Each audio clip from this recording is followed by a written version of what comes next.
हमारी party Congress, BJP व अन्य किसी भी विरोधी पार्टी तथा गठबंधन आदि के साथ मिलकर नहीं, बल्कि अकेले ही अपनी पार्टी के बलबूते पर पूरी तैयारी व दमदारी के साथ ये चुनाव लड़ रही है। इसके साथ ही हमने टिकट बंटवारे के मामले में भी सर्व समाज के लोगों को उचित भागीदारी दी है। और इस मामले में वैसे आप लोगों को ये मालूम है कि आपकी जो मेरठ लोकसभा की सीट है, वैसे तो यहाँ सर्व समाज के लोग रहते हैं, मुस्लिम आबादी भी काफी ज्यादा है और अपर कास्ट समाज में से जो त्यागी ब्राह्मण समाज है उनकी भी आबादी बहुत ज्यादा है। हमने पूर्व में यहाँ इस सीट पर तो कई बार मुस्लिम समाज को हमने चुनाव के मैदान में उतारा है।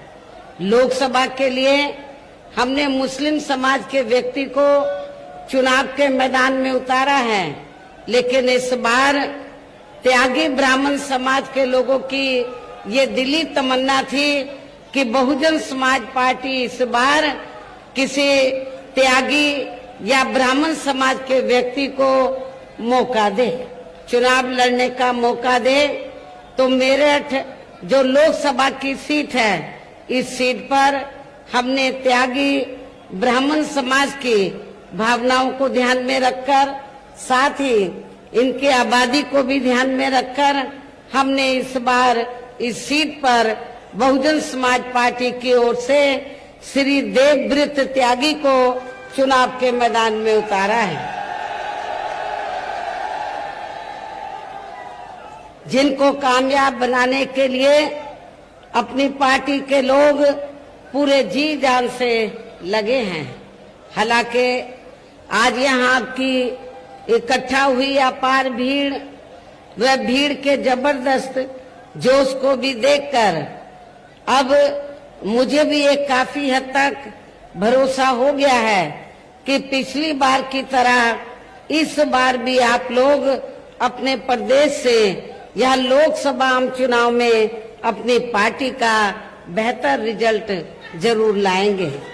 और इसके लिए अब मैं आप लोगों का ध्यान कुछ जरूरी बातों की तरफ दिलाना चाहती हूँ और इस संबंध में विशेषकर मैं कांग्रेस, बीजेपी व इनके अन्य सभी सहयोगी दलों के बारे में ये कहना चाहूंगी कि आजादी के बाद शुरू में केंद्र व देश के काफी राज्यों में भी ज्यादातर सत्ता यहाँ कांग्रेस पार्टी के हाथों में केंद्रित रही है, किंतु इनके अधिकांश मामलों में रही गलत नीतियों एवं गलत कार्य प्रणाली आदि की वजह से ही फिर इस पार्टी को केंद्र व काफी राज्यों की भी सत्ता से बाहर होना पड़ा है तथा यही स्थिति इनकी सहयोगी पार्टियों की भी बनी रही है, जिसके कारण ही फिर पिछले कई वर्षों से यहाँ बीजेपी व इनके सहयोगी दल केंद्र एवं काफी राज्यों की भी सत्ता में काबिज हो गए हैं, लेकिन इनकी भी ज्यादातर रही जातिवादी, पूंजीवादी, संकीर्ण, सांप्रदायिक व द्वेषपूर्ण नीतियों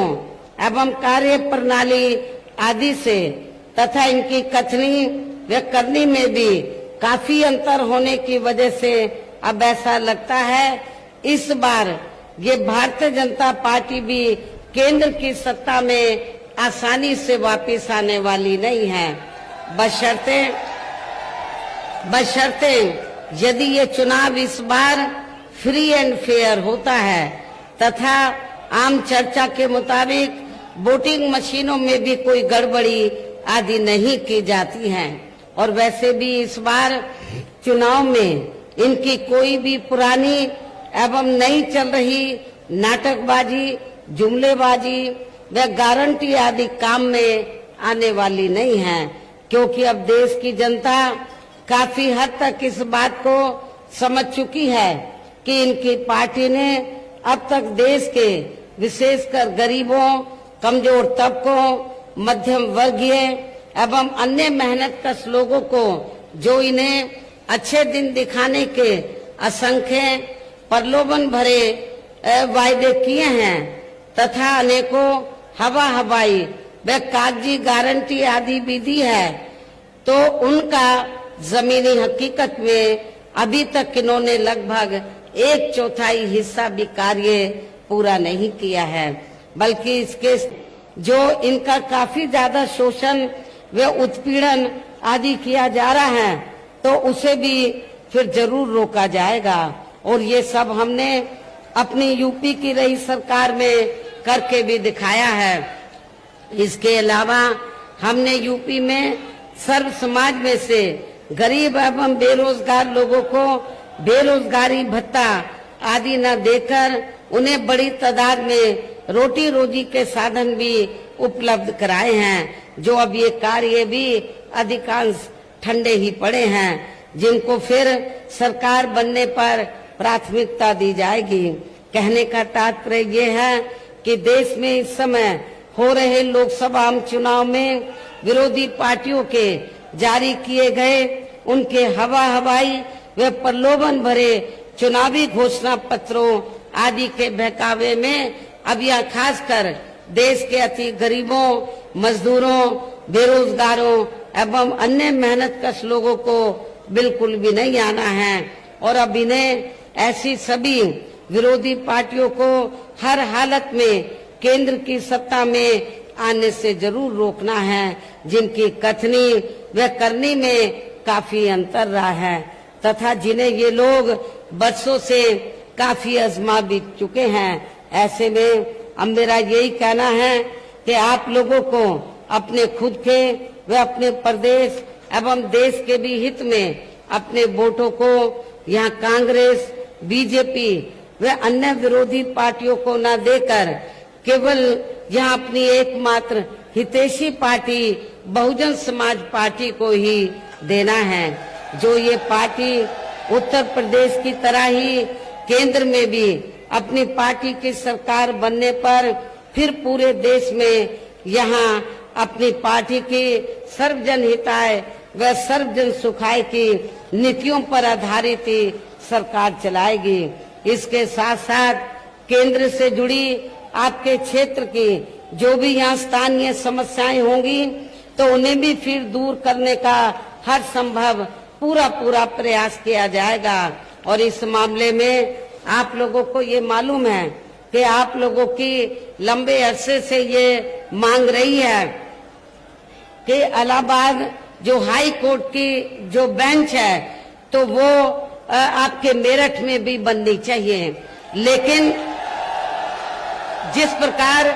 लखनऊ में बेंच बनी है उसी तर्ज पर आपके मेरठ में भी बेंच बननी चाहिए, लेकिन केंद्र की सरकार इस ओर ध्यान नहीं दे रही है। जब हमारी पार्टी केंद्र की सत्ता में आ जाएगी तो इस मामले में सकारात्मक कदम उठाएगी। इसके अलावा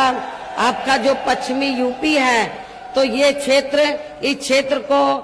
ज्यादा से ज्यादा विकसित करने के लिए हमारी पार्टी शुरू से ये चाहती है कि पश्चिमी क्षेत्र को मिलाकर अलग से स्टेट बनाया जाए। हमने असेंबली से प्रस्ताव पारित कराकर केंद्र की सरकार के पास भेजा था, लेकिन केंद्र की सरकार ने उसे अमल में नहीं लाया। जब केंद्र में हमारी पार्टी सत्ता में आएगी तो आपके पश्चिमी यूपी को अलग से स्टेट बनाया जाएगा।